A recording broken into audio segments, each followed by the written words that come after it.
তাই তো আমরা প্রথমবারের জন্য বন্দে ভারতে করে পুরী যাচ্ছি।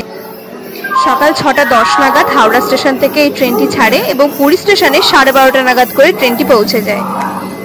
এই ট্রেনটি কিন্তু হাওড়ার নতুন বিল্ডিং থেকে ছাড়া হয়। সত্যি কথা বলতে ট্রেনটা কিন্তু বাইরে থেকে দেখতে খুবই সুন্দর লাগছিল। আমাদের কোচ নম্বর C8 ছিল, তো ওপরের হোর্ডিং দেখে আমরা দেখে নিয়েছিলাম, তো আমরা সেই দিকেই আগে এগিয়ে যাচ্ছি আমাদের কোচের উদ্দেশ্যে। আমাদের আসতে একটু লেট হয়ে গেছিলো, 5:30 বেজে গেছিলো, তো আমরা তাড়াতাড়ি যাচ্ছি ব্যাগটা রেখে। তারপরে আমি একবার ট্রাই করব সামনের দিকে এসে ছবি তোলার, দেখি হয় কিনা।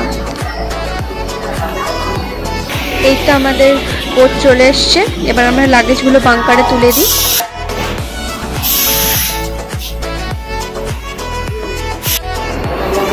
আমরা 3 ভাই বোন আর মা মিলে চলে এসেছি সামনে, সেলফি তুললাম, ট্রেনের ছবি তুললাম। আর লাগেজ কিন্তু একা একাই পড়ে আছে, বাঙালিরাই বোধহয় এত রিস্ক নিয়ে এসব কাজগুলো করতে পারে। ট্রেনে ঢুকতেই দুদিকে প্যান্ট্রি থাকে যেখানে খাবার দাবারগুলো রাখা থাকে। তারপর আমাদের প্রথমে 4 জনের একটু আলাদা আলাদা দিকে সিট পড়েছিল। তারপর যাই হোক অন্য একজনই আমাদেরকে বললো যে সিট এক্সচেঞ্জ করবেন, তো আমাদের লাকিলি দুটো করে পরপর 4টে সিট পেয়ে গেছিলাম আমরা। ট্রেন কিন্তু একদম রাইট টাইম 6:10 ছেড়ে দিয়েছিল। ট্রেন ছাড়ার ঠিক 1 মিনিট আগে ট্রেনের ভেতর অ্যানাউন্স করে দেওয়া হয় যে মেন গেট বন্ধ করা হচ্ছে। তারপর মেন গেট বন্ধ করে দেয় এবং 1 মিনিটের মধ্যে ট্রেনটি ছাড়া হয়। আমাদের ট্রেনটা 21 নম্বর প্ল্যাটফর্ম থেকে ছেড়েছিল। আচ্ছা, কেউ যদি জানেন বলবেন এই এত ভিড় কেন ছিল, কোন ট্রেনের জন্য? আমরা ঠিক জানি না, যদি কেউ জানেন তাহলে কমেন্টে জানাবেন। এই ট্রেনের পাশে কিন্তু প্রচুর পুলিশের ব্যবস্থাটা ভালো ছিল। এবার চলে আসা যাক বন্দে ভারতের খাওয়া দাওয়া নিয়ে। আমাদের প্রথমেই ঢুকেই একটা 500 মিলিলিটারের জলের বোতল দেওয়া হয়েছে।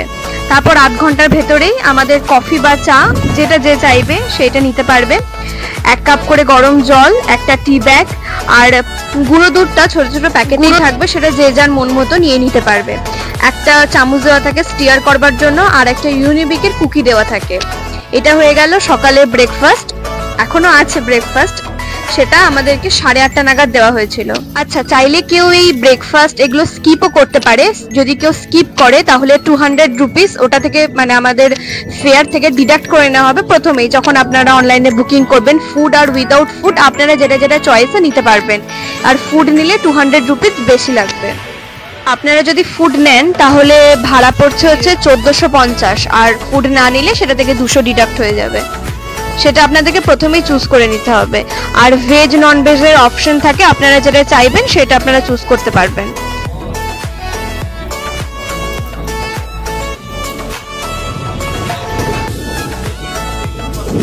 ট্রেনে কিন্তু উঠেই খবরের কাগজ দেওয়া হয়েছিল, সব রকমেরই থাকে। টাইমস অফ ইন্ডিয়া থাকে, আনন্দবাজার পত্রিকা থাকে, যে যেটা নেবে।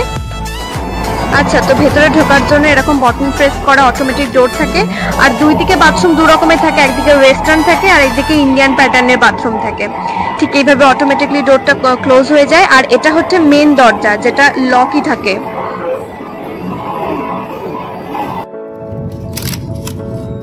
আমাদের 8টা 8:30 নাগাদ ব্রেকফাস্ট দিয়ে দিয়েছিল। আমরা যেহেতু ভেজ নিয়েছিলাম তাই আমাদের 2টো সয়াবিন কাটলেট, ফ্রেঞ্চ ফ্রাই আর মটরশুঁটি সেদ্ধ দেওয়া হয়েছিল, 2টো ব্রাউন ব্রেড, একটা বাটার, কেচাপ দিয়েছিল, জ্যাম দিয়েছিল, একটা উইঙ্কিজের কেক আর একটা ফ্রুটি দেওয়া হয়েছিল। এটা ছিল ব্রেকফাস্ট।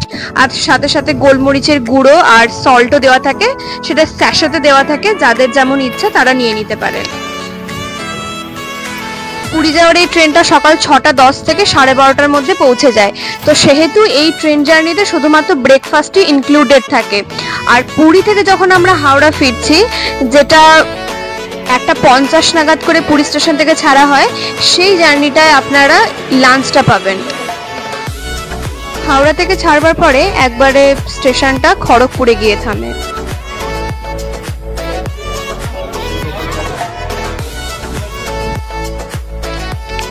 এই নদীটার নাম হলো মহানদী। বেশ বড় ছিল নদীটা। বালির পরিমাণ দেখে বোঝা যাচ্ছে এই নদী থেকে কিন্তু বালি তোলা একদমই ইলিগাল, এখান থেকে বালি তোলা যায় না। আচ্ছা, তো ট্রেন আমাদের পৌঁছাতে 10 মিনিট মতো লেট করেছিল। তারপর স্টেশনের বাইরেই প্রচুর ট্রেকার থাকে, সেখান থেকে আপনারা যেখানে আপনাদের হোটেল সেখানে চলে যেতে পারবেন। তো আমরা সি সাইডে আমাদের হোটেল ছিল, তো আমাদের 300 টাকা বলেছিল, বেশি বলেছিল, তো তারপরে 300 টাকাতে রাজি হয়েছে, আমরা এখন সেখানেই যাচ্ছি।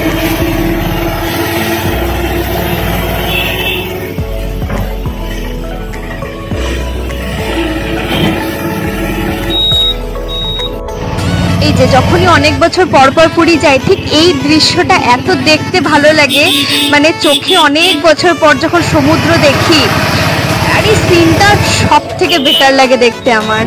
একদম দূরের নীল দিগন্তে যত দূর দেখছি শুধু জল আর জল। আচ্ছা, তো আমরা হোটেলে পৌঁছে গেছি। আমাদের হোটেলটা সি সাইডের মেন রোডের থেকে একটা হোটেল পরে ছিল। আমরা হোটেলটা ইউটিউব দেখে নাম্বার নিয়ে বুক করেছিলাম। হোটেলের অর্ধেক পেমেন্ট আমাদেরকে প্রথমেই অনলাইনে করে দিতে হয়েছিল। যেহেতু আমরা 4 জন ছিলাম, তাই আমরা ডবল বেডের রুম নিয়েছিলাম। আমাদের একদিনের ভাড়া পড়েছিল 3000। একটা করে ব্যালকনি থাকবে, আর হ্যাঁ, এসি রুম ছিল। এই হোটেলের নিচে রেস্টুরেন্টও ছিল সাথে। ভালোই ছিল হোটেলটা, খারাপ ছিল না। এই হচ্ছে আমাদের রুমের ভিউ। খাটগুলো বেশ বড় বড় ছিল, 3টে কাবার্ড ছিল ছোট ছোট, জামা রাখার জন্য বড় কাবার্ডও ছিল, চার্জিং পয়েন্টও 3টে ছিল, টিভি ছিল। আর এইটা হচ্ছে বাথরুমের ভিউ। সামনেই বেসিন থাকবে, গিজারও ছিল বাথরুমে, পরিষ্কার পরিচ্ছন্ন ছিল। এই হোটেলে কিন্তু নন এসি রুমও আছে, আপনারা সেটাও চেক করতে পারেন। আর হ্যাঁ, বয়স্কদের জন্য বলে দিই, হোটেলে লিফট আছে, তো ওঠানামা করতে সমস্যা হবে না।